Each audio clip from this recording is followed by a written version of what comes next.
Hello and welcome to the channel. I am your host, Travieso Americano. Go ahead and like, comment, and subscribe there down below so we can do all those algorithmic-y things that help the channel be successful. I would appreciate it.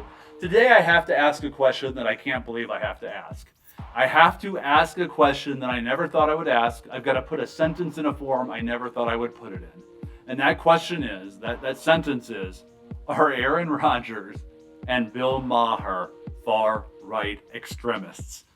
As absurd as that sounds, and I know, it sounds absurd. As absurd as that sounds, during a conversation on Maher's podcast, Bill and Aaron sat down and they discussed the COVID vaccine mandates.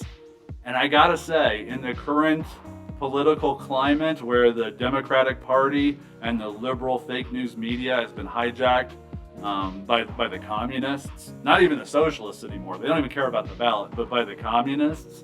In that situation, their rhetoric, this far left rhetoric, calls Aaron Rodgers and would call Aaron Rodgers and Bill Maher far right extremists. And we will get into that in a moment, why they are being called that. We'll take Al Gore down there.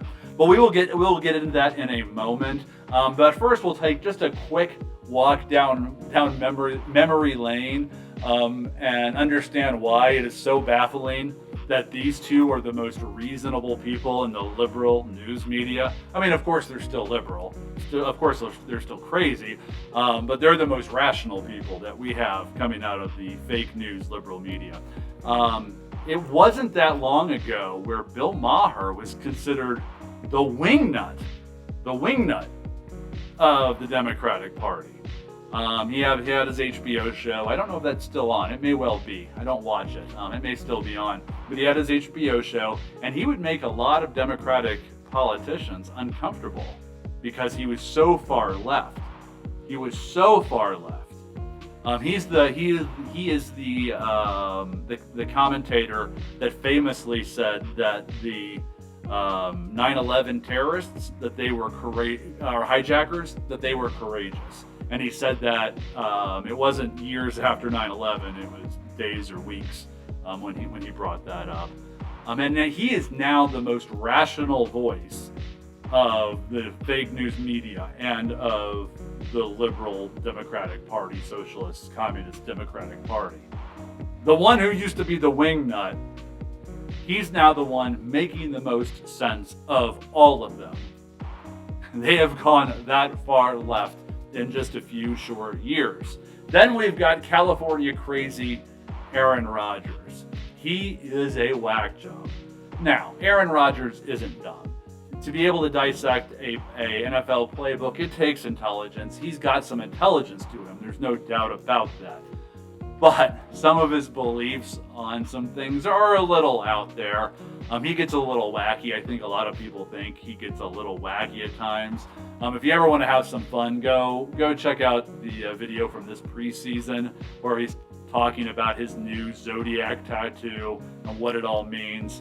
I'm sorry if you are pro-astrology or believe in astrology, but I find it very entertaining, very humorous. And also, there are rumors that Aaron Rodgers is dating a witch. He's battling rumors that he is dating a witch. Now, I don't know if he's battling the rumors that he's dating this woman, or if he's battling rumors that this woman is a witch. I guess you could say, I don't know which is a witch. I'm sorry, I had to do it. In any case, these are the most rational people on the left. They're the ones that haven't been silenced quite yet by those folks. So on the podcast, Bill smoked a J and Aaron had a cigar. No, I had no problem there. I think they had a little decanter of scotch there as well. As they talked about the insanity of these vaccine mandates, these ongoing vaccine mandates in professional sports, and just how silly they are. And they're downright senseless. They're senseless. They're silly. They're stupid. There's no common sense in them. Rodgers was lamenting that in the U.S. Open, one of the tennis majors, that the best tennis player in the world, male tennis player in the world, Djokovic, wouldn't be able to play because he wasn't vaccinated. Because he had made that decision for himself, he wasn't allowed to play in the U.S. Open. And I quote Rodgers here in saying, one of the most fit guys in the effing world, who's had COVID at least once, if not twice, can't effing come to New York, end quote. So, what Rodgers is basically saying there is, why do we have these rules? What are these rules for? These make no sense. And he'll go on to say some more here in a minute that kind of further fills in sort of his belief system there. But Maher takes it a step further. Maher takes it several steps further, in fact. Maher is starting to get a little bit red-pilled in some things. Not everything, of course. He's never going to be red-pilled in everything. But he's starting to come around on some issues. And he said that the United States response was a Potemkin village. A Potemkin village. And what that is basically saying is that our government was lying to us in their response to COVID-19 and the lockdown specifically and these vaccine mandates. And basically saying our government was lying about something over here to hide something that they were doing over here. Sorry. So they were lying about something over here to keep our eyes off of something they were doing over here. And I think that's probably true. He even derisively calls universities as woke. I mean, that's crazy. Bill Maher, I mean, he was the voice of the far, far hard left. And now he's calling universities woke. He even said that the government used the disease to indoctrinate people, and he touches on them losing rights from their freedoms and rights from our government's response to it. So that's very telling and very eye-opening from a person like Bill Maher, which before COVID I would have never agreed on with anything ever, and I couldn't stand the man. So, hey, common ground, unifying, right?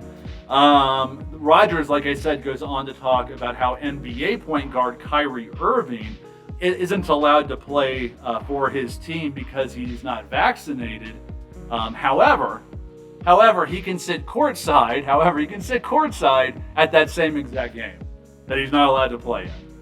And I believe Rodgers said something to the extent of, make it make sense. It doesn't make any sense, and it doesn't make it. Of course, it doesn't make any sense. None of this ever made any sense. It wasn't meant to make sense. It was meant to cement power. That's what it was meant to do. Okay, it was meant to cement power. The Great Reset that came about so quickly after the pandemic, so quickly, very, very quickly, and the vaccine that was out just a few months after the pandemic started. It's amazing what happened with that. I mean, of course, it took them a lot longer to make a vaccine for HIV, which basically COVID and HIV are in the same family of viruses, to my understanding. But all that be that as it may, those are questions that can be asked in other places. We won't ask them here. However, it is important for us to stay in these conversations. That's why I say it's important for conservatives to stay in culture, to stay in sports. I know a lot of people say don't give your money, and I agree with that on a lot of things, but specifically we're in sports where there is a monopoly, and it's hard to get away from that. If we take our voices out, it's just going to be a vacuum. And people like Kyrie Irving, who are unvaccinated and are just getting attacked, won't have any voices backing them up, and things will just get worse. That vacuum will be used to our detriment. So it's in our best interests as conservatives to keep, even though that these sports leagues are woke at times, make decisions that are anti the United States, anti-conservative, anti-everything, that are very globalist and socialist in nature, to stay in that game, to make sure that we don't allow that vacuum to be there, because if we allow the vacuum, we'll never get it back. We'll never ever get it back. In any case, it was beautiful. It was beautiful to watch those two discussing the vaccine mandate. It's almost like seeing people being red-pilled in real time, and that's always fun to watch. In any case, thank you for watching the show today. I hope you enjoyed it, and we will see you next time. Go ahead and like, comment, and subscribe. Again, the algorithmic-y things. I would appreciate it, and we'll see you on the next video. Have a good one. Bye-bye.